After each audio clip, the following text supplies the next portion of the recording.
Sun news நேயர்களுக்கு வணக்கம். Apollo மருத்துவமனை வழங்கும் நலம் தரும் நல் மருத்துவம் நிகழ்ச்சிக்கு உங்களை அன்போடு வரவேற்கிறோம். இன்றைய நிகழ்ச்சியில் சிறப்பு விருந்தினராக நம்மோடு இணைந்திருக்கிறார் மருத்துவர் சங்கர் அவர்கள். வணக்கம் டாக்டர். குழந்தைகள் நல மருத்துவம் அதுலேயும் மிகப்பெரிய அளவில் உங்களுடைய வெற்றி அப்படிங்கிறது ஆர்த்தோபெடிக் சைடு. அதனால் நான் எடுத்த உடனே அதுக்குள்ளேயே கொஞ்சம் நேரடியாகவே பயணப்படலான்னு பார்க்குறேன். ஒரு குழந்தையினுடைய விளையாட்டு அடிபடுறது அப்படிங்கிறது இயல்பான விஷயந்தான். அது அதுவாக சரியாயிரும்னு ஒரு தவறான நம்பிக்கையை நம்ம வளர்த்துக்கிட்டு இருக்கோம். அது ஒரு காலகட்டம். இன்றைக்கி அப்படி இல்லை. ஃப்ளோரிங்காக இருக்கட்டும், மற்றதாக இருக்கட்டும், சமதளமாக இருக்கட்டும், அவங்க வெளியில் விளையாடுறதுக்கான இடமாகட்டும், பல்வேறு விஷயங்கள் இதில் உள்ளடங்கியிருக்கு. இப்போ நம்ம எப்படி இயல்பாக எடுத்துக்கிறோம், ஒரு குழந்தை அடிபட்டு காலில் அடிபட்டு வச்சுட்டோமா, பயங்கரமாக அடிபட்டுருச்சு அப்படின்னா சரி ஒரு க்ரீம் போட்டு விட்றேன், அதே க்ரீம் கூட வேண்டாம், ஒரு ஸ்ப்ரே வலிக்குதுமா அப்படின்னா ஒரு ஸ்ப்ரேயை தடவி விட்டுறோம். அந்த குழந்தைக்கு அந்த வலி குறைஞ்சதா இல்லையான்னு முழுக்க சொல்ல தெரியாது. இந்த ஸ்ப்ரேயை அடித்த உடனே அதுக்கு ஒரு தன்னம்பிக்கை வந்துடும். சைக்காலஜிக்கலாக அம்மா ஸ்ப்ரே அடிச்சிட்டாங்க, சரியாக போயிடுச்சு எனக்கு அப்படின்னு அந்த குழந்தை யோசிக்கும். கண்ணில் ஒரு பக்கம் சரியாக தெரியலைன்னா இன்னொரு பக்கம் இருக்குது, அட்ஜஸ்ட் பண்ணுவோம். அந்த பைனாக்குலர் விஷயம்னு சொல்லுவோம். காலில் இந்த காலில் அடிபட்டுருந்துச்சுன்னா இந்த காலில் தாங்கி நடக்கிறது பெரியவங்களுக்கு ஓரளவு புரியும். குழந்தைக்கு அது தெரியாது.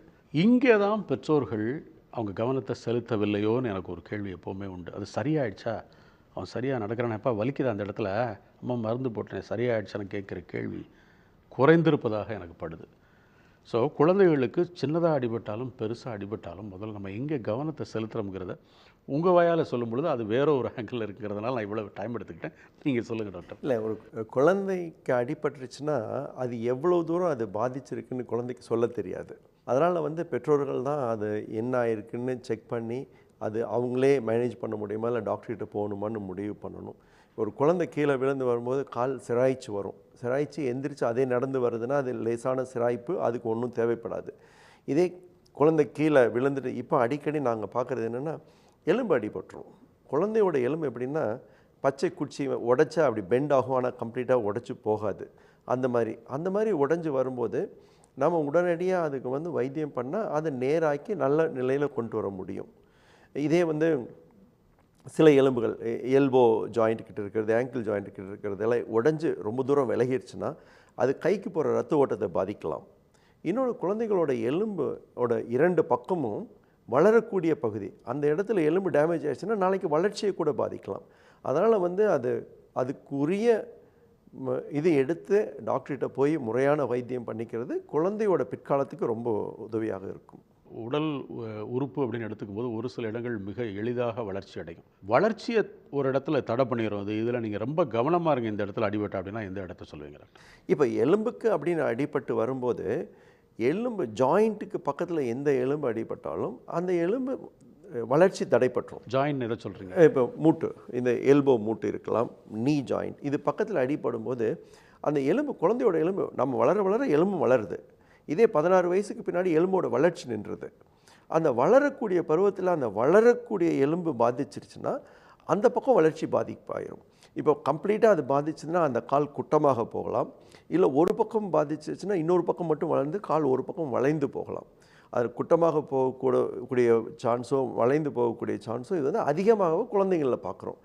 அது அடிபட்டு வர்றதுனால வரலாம், இல்லை சில டைமில் நோய் கிருமிகள் பாதிச்சு ஒரு சின்ன அடிப்பட்டு அதில் இன்ஃபெக்ஷன் அது டேமேஜ் ஆகிடுச்சுனாலும் வரலாம். அதனால தான் குழந்தைங்களுக்கு ஒரு ஜாயிண்ட்டு பக்கத்தில் நீ ஜாயிண்ட்டோ எல்போ ஜாயிண்ட்டோ ரிஸ்ட் ஜாயிண்ட்டு பக்கத்தில் அடிபடும் போது அது இன்னும் கொஞ்சம் கேர்ஃபுல்லாக எடுத்து பார்த்து வைத்தியம் பண்ணுறது ரொம்ப முக்கியமான இது. எனக்கு ஒரு அட்டவணை தேவைப்படுது டாக்டர். குழந்தைக்கு இந்த இடத்துல அடிபட்டால் அது பெரிய பாதிப்பை ஏற்படுத்தும், ஆனால் குழந்தைக்கு இதை சொல்ல தெரியாது. குழந்தைகளுடைய சிம்டத்தை வச்சு பெற்றோர்கள் இதை ஐடென்டிஃபை பண்ணி உடனே டாக்டர்கிட்ட போகணும் அப்படின்னா எந்தெந்த லிஸ்ட்டு சொல்லுவீங்க? இப்போ டாட்லர்ஸ் ஃப்ராக்சர் அப்படின்னு சொல்கிறோங்க. குழந்தை நடக்க ஆரம்பிக்கும் போது கீழே விழுந்து எலும்பு அடிபட்டுரும். இந்த கால் எலும்பு உடைந்து விடும். கால் எலும்பு உடைஞ்சிருச்சுன்னா குழந்தைக்கு நடக்க முடியாது, நொண்டி நடக்கும். ஆனால் குழந்தை ஈஸியாக தவழ்ந்துட்டு போகும். ஸோ அது அங்கே வலிக்குதுன்னு சொல்ல தெரியாது, ஆனால் அது நடக்கிற குழந்தை திடீர்னு தவள ஆரம்பிச்சிடும். அப்போ நாம் புரிஞ்சுக்கணும் காலில் ஏதோ ப்ராப்ளம் இருக்குது அப்படின்ட்டுங்க.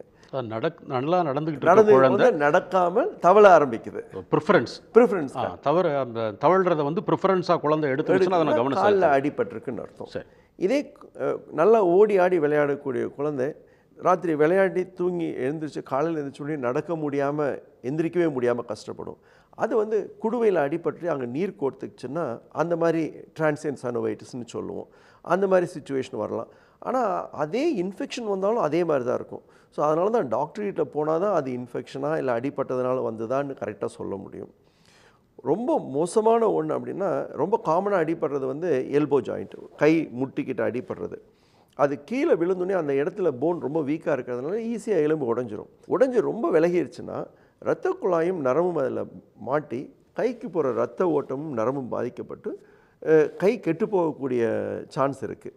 அதனால் அது வந்து ஒரு மணி நேரம் இல்லை 3 மணி நேரத்துக்குள்ளே நம்ம வைத்தியம் பண்ணால் அந்த கையை நார்மல் நிலைமைக்கு கொண்டு வர முடியும்.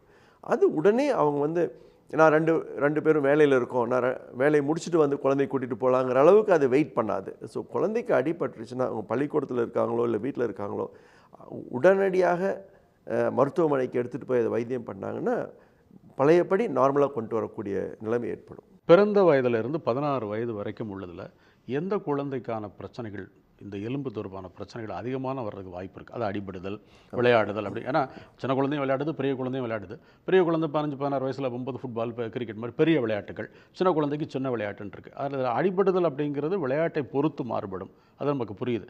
ஆனால் நான் விளையாடு அப்படிங்கிற ஒரு விஷயத்தில் சீரியஸாக சில விஷயங்கள் வந்துடும், நமக்கே தெரியாது. ஐயோ இவ்வளோ பெருசாக அடிபட்டுருக்கு, இதை நம்ம எதிர்பார்க்கலேன்னு. அது எந்த வயதினருக்கு நிறையா வருது டாக்டர்? இப்போ வந்து குழந்தை வளர ஆரம்பிக்கும் போது அது வளர்ச்சி பருவத்தில் 2 பீரியட் பைமோடல் டிஸ்ட்ரிபியூஷன் அப்படின்னு சொல்லுவோம். 4 வயதுலேருந்து 7 வயதுக்குள்ளே சடனாக ஒரு க்ரோத் ஸ்பர்ட் இருக்கும். அது இல்லாமல் 12 வயதுலேருந்து 15 வயதுக்குள்ளே ஒரு க்ரோத் ஸ்பர்ட் இருக்கும். இந்த க்ரோத் ஸ்பர்ட் அதாவது வேகமாக வளரக்கூடிய காலகட்டத்தில் அந்த எலும்புக்கு அந்த வளர்ச்சின்னு சொல்கிறேன் இல்லைங்களா, அந்த எலும்பு வந்து வேகமாக வளர்கிறதுனால அந்த இடம் வீக்காக இருக்கும். ஸோ குழந்தை ஓடி ஆடி விளையாடும் போது அந்த க்ரோத் பாயிண்ட் வந்து டேமேஜ் ஆகி குடுவையில் பாதிப்பு வரலாம், முட்டியில் பாதிப்பு வரலாம், எல்போ ரிஸ்ட்டில் பாதிப்பு வரலாம், ஈஸியாக உடஞ்சிரும். ஏன்னா அந்த ரொம்ப adolescent period is a very active period. குழந்தை ரொம்ப அக்ரெசிவாக ஓடி விளையாடும் போது ரிஸ்ட் உடச்சிட்டு வருவாங்க, ஹிப் உடச்சிட்டு வருவாங்க. ஸோ அந்த பீரியடில் ரொம்ப கேர்ஃபுல்லாக இருக்கணும். அதாவது விளையாட்டுங்கிறது குழந்தைகளுக்கு அதிகமாக பார்க்கக்கூடியது. ஒரு நாளைக்கு நம்ம ஒரு 20 பேஷண்ட் பார்க்குறோம்னா அதில் 4-5 வந்து விளையாட்டு சம்மந்தப்பட்ட அடிபட்டதாக இருக்கும், அது வைத்தியம் பண்ணிட்டு வர்றதாக இருக்கும். இது இல்லாமல் வந்து மற்ற இதுவும் ரொம்ப காமனாக வரும். குழந்தை வந்து ஒவ்வொரு காலகட்டத்திலையும் வேறு வேறு வியாதிகளை பார்க்குறோம். குழந்தை பிறந்த உடனேயும்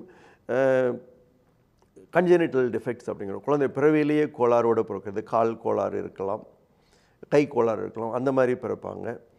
அது அடுத்த ஸ்டேஜ் வந்து குழந்தை பிறந்தோடனே ஹிப் ஜாயிண்ட் இன்ஃபெக்ஷன் வரலாம், ரிஸ்ட் ஜாயிண்ட் இன்ஃபெக்ஷன் வரலாம். அதெல்லாம் உடனடியாக நாம் வைத்தியம் பண்ணலைன்னா அது கம்ப்ளீட்டாக கெட்டு போயிடும்.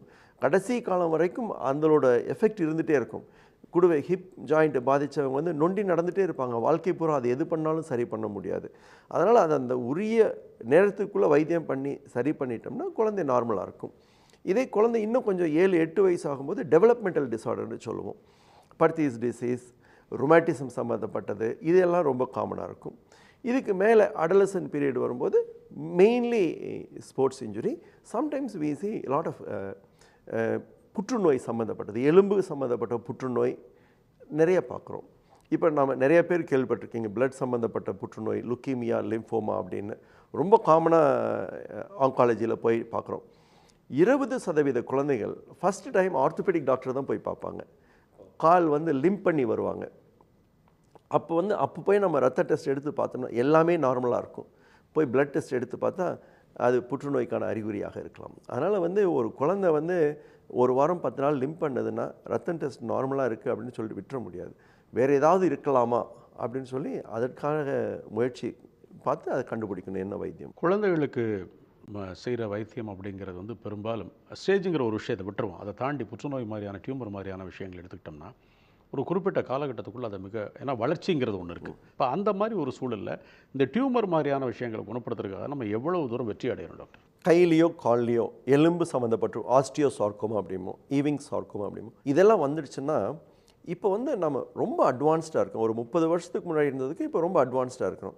இப்போ குழந்தையில் காலில் ஒரு புற்றுநோய் வந்ததுன்னா நம்ம அது முதல்லலாம் அந்த காலத்தில் வந்து ஆம்பிடேஷன் பண்ணுவோம், காலை எடுத்துருவோம், கையை எடுத்துருவோம், கம்ப்ளீட்டாக அந்த டியூமரை எடுத்து தூக்கி போட்டுட்டு மருந்து கொடுத்து வேற எங்கேயாவது பரவி இருந்ததுன்னா மருந்தில் குணப்படுத்திட்டு இருப்போம். இப்போ அந்த ஸ்டேஜை தாண்டி லிம்ப் சால்வேஜ் சர்ஜரி, அதாவது கையோ காலையோ நாம் அப்படியே ப்ரிசர்வ் பண்ண பார்க்கணும். அதாவது அந்த எவ்வளோ தூரம் பாதித்ததோ அதை மட்டும் எடுத்துட்டு அந்த இடத்துல வந்து செயற்கை ஜாயிண்ட்டை உள்ளே வைக்கணும், செயற்கை எலும்பை உள்ளே வைக்கிறோம். ஒரே வித்தியாசம் பெரியவங்களுக்கு பண்ணுறதுக்கும் குழந்தைங்களுக்கு பண்ணுறது என்னென்னா, குழந்தை வளர்கிறதுனால நம்ம வைக்கக்கூடிய செயற்கை மூட்டோ செயற்கை எலும்போ வளரக்கூடிய தன்மையோடு இருக்கணும். இல்லைன்னா ஒரு வருஷத்துக்கு ஒரு தடவை அதை போய் நம்ம லெங்தனிங் பண்ணி ஜாக்கி போட்டு லெங்தனிங் பண்ணுற மாதிரி So, லெங்தனிங் அது ஒரு சாத்தியக்கூறு இருக்குது அந்த மாதிரி. 100%. இப்போ இருக்கக்கூடிய அட்வான்ஸ்மெண்ட்டில் வந்து ஆர்த்தோபெடிக் சைட்லேயும் ரொம்ப அட்வான்ஸ்டாக இருக்கிறோம், கீமோதெரப்பி சைட்லேயும் ரொம்ப அட்வான்ஸ்டாக இருக்கிறோம், ரேடியோதெரப்பி சைட்லேயும் ரொம்ப அட்வான்ஸ்டாக இருக்கிறோம். ஸோ எவ்வளோ காம்ப்ளிகேட்டட் டியூமராக இருந்தாலும் ஏர்லியாக வந்துட்டால் குணப்படுத்தி குழந்தைய வந்து ஆல்மோஸ்ட் நியர் நார்மல் லெவலுக்கு கொண்டு போகக்கூடிய அளவுக்கு நம்ம வைத்தியத்தில் முன்னேறி இருக்கோம். நம்ம டெக்னாலஜி அந்த மாதிரி ஒரு ஆர்டிஃபிஷியல் விஷயமும் வருஷம் அதனுடைய நீட்டிக்கிட்டே போகாமல் எவ்வளவு தூரம் இந்த எலும்பு வளர்ச்சி இருக்கோ அதை ஒத்து அதனுடைய வளர்ச்சியும் சேர்ந்து வர்ற அளவுக்கு நம்ம டெவலப் ஆகிருக்கோம்னு சொல்கிறீங்க. அது வந்து நம்ம செயற்கையாக வெளியிலேருந்து தான் பண்ணணும். அந்த உள்ளே போடுற ப்ராசஸஸ் வளராது. அதாவது அதை ஒரு சின்ன ஓப்பன் பண்ணி உள்ளே போய் ஜாக்கி பண்ணுற மாதிரி நம்ம சுற்றி அதை வளர வைக்கலாம். இல்லை மேக்னெட்டிக் ஃபீல்டு மாதிரி ஒரு காலை வந்து ஒரு மேக்னெட்டிக் ஃபீல்டில் விட்டு இது பண்ணோம்னா அது அப்படியே அங்கே லெங்தன் பண்ணி கொடுக்கும். ஸோ 6 மாதத்துக்கு ஒரு தடவையோ 1 வருஷத்துக்கு ஒரு தடவையோ. அப்போ வந்து அந்த மாதிரி குழந்தைகளுக்கு ஒரு சர்ஜிக்கல் ப்ரொசீஜர் மாதிரி ரெகுலராகவே நம்ம ஃபாலோ பண்ணணுமா, அல்லது இந்த வளர்ச்சி அப்படிங்கிற ஒரு விஷயம் 16 வயசில் நின்று போயிருதே, அப்போ அந்த 16 வயசோட இந்த மாதிரி நம்ம அந்த எலும்பை வளர வைக்கிறத நிறுத்திட்டு அதுக்கப்புறம் அப்படி விட்டுறலாம்? அதுக்கப்புறம் நார்மலாக விட்டுறலாம். ஓகே. ஸோ இந்த குழந்தைகளுக்கு அப்படின்னு எடுத்துக்கிறது இந்த மாதிரி பிரச்சனை வரும்போது 16 வயதோட எடுத்துக்கலாம் சொல்லலாம். அதாவது இப்போ என்ன முக்கியம்னாங்க, ஒரு 20 வருஷத்துக்கு முன்னாடி கையோ காலையோ இழந்த குழந்தைகள் இப்போ அந்த நிலைமைக்கு போக வேண்டியதில்லை. அந்த கையையும் காலையும் ப்ரிசர்வ் பண்ணி ஸ்டில் நார்மல் லைஃப்பை கொடுக்க முடியும். நாங்கள் சர்ஜரி பண்ண குழந்தைங்கள்லாம் இப்போ காலேஜ் படிச்சுட்டு வேலையில் இருக்கிற குழந்தைங்கள்லாம் இருக்கிறாங்க. நம்ம வந்து இப்போதைக்கு ஆம்புடேஷன் அப்படிங்கிற விஷயத்தில் குழந்தைகளை பொறுத்தளவில் அதை தவிர்க்கக்கூடிய சூழலில் இருக்கமா, அல்லது முழுமையாகவே குழந்தைகளுக்கு ஆம்புடேஷனே தேவைப்படாது அந்த அளவுக்கு நம்மளால் வெற்றி அடைய முடியும்னு நினைக்கலாமா? அதாவது குழந்தைக்கு ஒரு புற்றுநோய் அப்படின்னு வந்துருச்சுன்னா அது ஆரம்ப காலகட்டத்திலேயே வந்து வைத்தியம் பண்ணுனா கண்டிப்பாக வந்து கால் ஆம்புடேஷனை தவிர்க்க முடியும். அதாவது புற்றுநோய் எலும்பும் சதையும் மட்டும் அஃபெக்ட் பண்ணியிருந்ததுன்னா காலை ப்ரிசர்வ் பண்ணலாம். அதே புற்றுநோய் காலுக்கு போகக்கூடிய இரத்த குழாயோ நரம்பையோ பாதித்திருக்கும் பட்சத்தில் அந்த நீங்கள் போய் நரம்பையும் இரத்த குழாயும் எடுத்திங்கன்னா கால் செயற்கை இழந்து போயிடுது. அப்போ உபயோகம் இல்லாத காலாக இருக்கிறதுக்கு அது ஆம்புடேஷன் பண்ணி செயற்கை கால் கொடுக்கறது பெட்டர் ஆப்ஷன் அப்படிங்கிற மாதிரி போயிடும். ஸோ ஆரம்ப காலகட்டத்திலேயே வைத்தியத்துக்கு வந்தால் ஆம்புடேஷனை முழுமையாக நிறுத்த முடியும். குழந்தைகளுடைய வளர்ச்சி அப்படிங்கிறது இன்றைக்கி மூளையிலிருந்து ஹார்ட்டில் இருந்து நம்ம அடிக்கடி பேசுகிற விஷயம். குழந்தையுடைய வளர்ச்சியை மானிட்டர் பண்ணுறதுக்கான பெரும்பாலான விஷயங்கள் நம்மள்கிட்ட வந்துருச்சு. ஸோ சர்ஜிக்கல் ப்ரொசீஜர் அப்படிங்கிறது ஒன்றும் இந்த குழந்தைக்கு கண்டிப்பாக வேணும் அப்படிங்கிறது தாயினுடைய வயிற்றுக்குள்ளே இருக்கும் பொழுது நீங்கள் பார்க்குற ஸ்கேனில் உறுதி செய்யப்பட்டு ட்ரீட் பண்ணப்படுதா, இல்லை பார்த்துட்டோம் ஆனாலும் கொஞ்ச நாள் வெயிட் பண்ணுவோம் அப்புறம் ட்ரீட்மெண்ட் எடுப்போம்னு முடிவு பண்ணுவீங்களா? சில ஆர்த்தோபெடிக் ப்ராப்ளம் வயிற்றுக்குள்ளே இருக்கும்போதே டயக்னோஸ் பண்ணிடும். இப்போ கால் கிளப் ஃபுட்டுன்னு சொல்கிறோம். ஆமாம். இதெல்லாம் கிளப் ஃபுட், கால் பாதம் குறைவாக எலும்பு ஷார்ட்டாக இருக்கிறது, இதெல்லாம் வந்து ஈஸியாக வந்து வயிற்றுக்குள்ளே இருக்கும்போதே நம்ம டயக்னோஸ் பண்ணிடும். இப்போ எனக்கு இந்த மாதிரி நிறையா பேரண்ட்ஸ் ப்ரெக்னெண்ட்டாக இருக்கும்போது வர்றாங்க, வந்துட்டு எனக்கு ஒப்பீனியன் கேட்க வருவாங்க. அப்போ நாங்கள் பேரண்ட்ஸ் சப்போர்ட் குரூப்னே வச்சுருக்கோம். அதாவது இந்த மாதிரி குழந்தை அவங்க பிறக்கிறதுக்கு முன்னாடி எப்படி இருந்தாங்க, இப்போ எப்படி இருக்காங்க, அவங்கள மீட் பண்ண வைப்போம். டாக்டர்ஸ் எவ்வளோ தான் நீங்கள் போய் எக்ஸ்பிளைன் பண்ணாலும் மற்ற பேரண்ட் சொல்லி அந்த இது கொடுக்குற அளவுக்கு. அதனால் இப்போ ஒரு கால் கிளப் ஃபுட்டுன்னு வருது. கிளப் ஃபுட் குழந்தை பிறந்த அடுத்த நாளே நாங்கள் அங்கே குழந்தைய பிரசவ அறையிலேயே பார்த்து அவங்க பேரண்ட்ஸுக்கு ரீஅஷ்யூர் பண்ணி within a week treatment start பண்ணிடும். என்ன அட்வான்டேஜ்னால் இப்போ ஒரு பிறவி குறைபாடு, சில கால் கிளப் ஃபுட்டோ ஹிப் டிஸ்லொகேஷனோ எவ்வளோ ஏர்லியாக ட்ரீட் பண்ணுறீங்களோ நம்ம சர்ஜரி அவாய்ட் பண்ண முடியும். இதே குழந்தை வந்து 1 வருஷம் கழித்து வந்ததுன்னா அதை ஆப்ரேஷன் பண்ணி தான் சரி பண்ண வேண்டியது வரும். பட் 3 மாதத்தில் வரும்போது மாவுக்கட்டிலேயே சரி பண்ணக்கூடிய சாத்தியக்கூறுகள் உண்டு. இப்போ 3 மாத குழந்தை ஒன்றுக்கு நீங்கள் மாவுக்கட்டு போடுறீங்க, அதனுடைய காலினுடைய பிரச்சனை நீங்கள் சரி பண்ணுறீங்க, சரி இப்போ சரியாயிடுச்சு அப்படின்னு தோணுது உங்களுக்கு. ஆனால் அந்த பிறவி குறைபாடு இல்லையே, அது என்ன இருந்தாலும் அப்போ எலும்புகளுடைய வளர்ச்சிக்கு போகும்பொழுது அந்த பிறவி குறைபாடுங்கிறது தன்னுடைய முகத்தை காட்டுமா, அல்ல இங்கே சரி பண்ணிட்டதுனால அது தொடர்ச்சியாக சரியாக இருக்குமா? அதாவது இப்போ பெற்றோருக்கு அது குறையாகத்தான் தெரியும். இப்போ பெற்றோர் குழந்தைய கூட்டிகிட்டு வரும்போது, டாக்டர் அந்த பாதம் வந்து இந்த பாதத்தை விட கொஞ்சம் சின்னதாக இருக்குது, இந்த கால் அந்த காலை விட சின்னதாக இருக்குது அப்படின்னு பெற்றோர்கள் அதை நுணுக்கமாக பார்ப்பாங்க. அந்த ப்ராப்ளம் இருந்ததுனால ஆரம்பத்துலேருந்து அதை பார்த்துக்கிட்டு இருக்காங்க, உள்வாங்கியிருப்பாங்க. அதான் நான் சொல்லுவேன், ஏமா மற்றவர்கள் யாராவது பார்த்து இந்த குழந்தைக்கு குறை இருக்குதுன்னு சொல்கிறாங்களா? இல்லை, அப்படியே நீ ஒரி பண்ணுற. அது இந்த மாதிரி குறை இருக்கிற குழந்தைகள் வைத்தியம் பண்ணி நேஷ்னல் லெவலில் விளையாடிட்டு இருக்கிற குழந்தைங்களும் எனக்கு தெரியும். அதனால் நீ வந்து ரொம்ப அதை ஆராய்ச்சி பண்ணாத. அதாவது நார்மலாக அந்த குழந்தை ஃபங்க்ஷன் பண்ணுற வரைக்கும் நம்மளால் செய்து கொடுக்க முடியும். குழந்தைகளுக்கு வரக்கூடிய அந்த டியூமர், போனில் வரக்கூடிய டியூமர்லாம் இருக்கு, இதுவும் ஜெனட்டிக் டிஸார்டர் அல்லது பரம்பரையாக தாத்தாவுக்கு இருந்துச்சு அல்லது உங்களுக்கு இருந்துச்சு அப்படிங்கிற வழிக்குள்ளே வருதா லிஸ்ட்டுக்குள்ளே? அது ஜெனட்டிக் டிஸார்டர்ஸ்னு எலும்பில் நிறையா கண்டிஷன்ஸ் இருக்குது. அதாவது ஒரு சில கண்டிஷன் தான் வந்து ஃபேமிலியெல்லாம் வரும். பட் எல்லா போன் டியூமரும் ஜெனட்டிக் டியூமர்ஸ்னு சொல்ல முடியாது. அது எல்லாமே ஜெனட்டிக் இல்லைன்னு சொல்ல முடியாது. நம்மளோட இவ்வளவு நாள் இந்த சயின்டிஃபிக் இதில் வந்து there are few things genetic சம்மந்தப்பட்டது இருக்குது, சிலது வந்து சம்மந்தப்படாதது இருக்கும். சில ஃபேமிலியில் எந்த எலும்பு சம்மந்தப்பட்ட தொந்தரவும் இருக்காது. திடீர்னு அந்த குழந்தை 12 வருஷத்தில் வரும், காலில் வீக்கமாக இருக்கும், டெஸ்ட் எடுத்து பார்த்தா அது எலும்பு டியூமராக இருக்கும். எந்த ஃபேமிலியில் எந்த ஹிஸ்ட்ரி இருக்காது. ஸோ எல்லாமே நம்ம ஜெனட்டிக் அப்படின்னு சொல்லிட முடியாது. இப்போ ஏன் ஜெனட்டிக்ஸ் நிறையா ப்ராப்ளம் பார்க்குறோம் அப்படின்னா, ஏன்னா இப்போ நம்மளால் நிறைய டெஸ்ட் பண்ணி கண்டுபிடிக்க முடியுது ஜெனட்டிக்ஸ் அப்படின்னு. இதே 40 வருஷத்துக்கு முன்னாடி வந்து அது என்னென்னு தெரியாமல் அதை பற்றி யாரும் ஆராய்ச்சி பண்ணாதனால அது கரெக்டான இன்சிடென்ட்ஸ் நம்மளுக்கு தெரியறதில்ல. எக்ஸஸ் வெயிட்னால பெரியவங்களுக்கு பாதிப்பு வரும்போதெல்லாம் முதல்ல சொல்கிறது உங்கள் எக்ஸஸ் வெயிட்டுங்க. பிசிஓடி பிரச்சனையாக இருக்கட்டும், முழங்கால் வளைஞ்சதாக இருக்கட்டும், என்னால் நடக்க முடியலன்னு சொல்ல வர எல்லா பிரச்சனைகளுக்கும் அடிப்படை மருத்துவர்கள் சொல்வது வெயிட்டை குறைங்க அப்படிங்கிற வார்த்தையை சொல்லிடுறாங்க. ஸோ என்னுடைய கேள்வி, குழந்தைகளுடைய அதிகப்படியான எடைக்கும் அவர்களுடைய ஆர்த்தோ பிரச்சனைகளுக்கும் உள்ள தொடர்பு என்ன டாக்டர்? நிறைய சம்மந்தம் இருக்குது. அதாவது இப்போ ஏன் அவங்க வெயிட் போடுறாங்க? ஒரு ஆக்டிவிட்டி இல்லை, உட்கார்றாங்க, ஈட் ஜங்க் ஃபுட், டிவியில் பார்க்குறாங்க, ஃபோனில் விளையாடுறாங்க. ஸோ இப்போ குழந்தையோட எலும்பு ஆரோக்கியமாக இருந்தால் தான் பிற்காலத்தில் எலும்பு நல்லாயிருக்கும். அதாவது கேர்ள்ஸ் அப்படின்னு பார்க்கும்போது அவங்களோட எலும்பு, அதாவது 15 வயதில் அவங்களோட எலும்பு எவ்வளோ ஸ்ட்ரென்த் இருக்குதோ அதுதான் பிற்காலத்தில் அவங்களுக்கு வந்து ஆஸ்டியோபோரோசிஸ் வருதா இல்லையான்னு முடிவு பண்ணும். அவங்க அந்த பீரியட்ஸ் எல்லாம் நின்று மெனோபாஸ் வந்த பின்னாடி வேகமாக அவங்க போன் வீக் ஆகி அவங்க கூன் விழுந்த மாதிரி போயிடுவாங்க. கீழே விழுந்து அடிபட்டு எலும்பு ஃப்ராக்சரோடு வருவாங்க, ஆஸ்டியோபோரோட்டிக் ஃப்ராக்சர். அதனால் இப்போ வந்து ஆஸ்டியோபோரோசிஸ் அந்த வயசில் பார்க்குறத நாம் இப்போ குழந்தைங்கள்லேயே பார்க்குறோமே. Osteoporosis is becoming common in children. அதனால தான் நான் எங்கே போனாலும் நான் சொல்கிறது, ஒரு குழந்தையோட எலும்பு ஆரோக்கியமாக இருக்கணும்னா obesity is a big thing. அந்த எலும்பு ஆரோக்கியமாக இருக்குன்னா 3 இது வேணும். ஒன்று, தேவைக்கு ஏற்ற அளவுக்கு கால்சியம் சற்று குழந்தைக்கு வேணும்.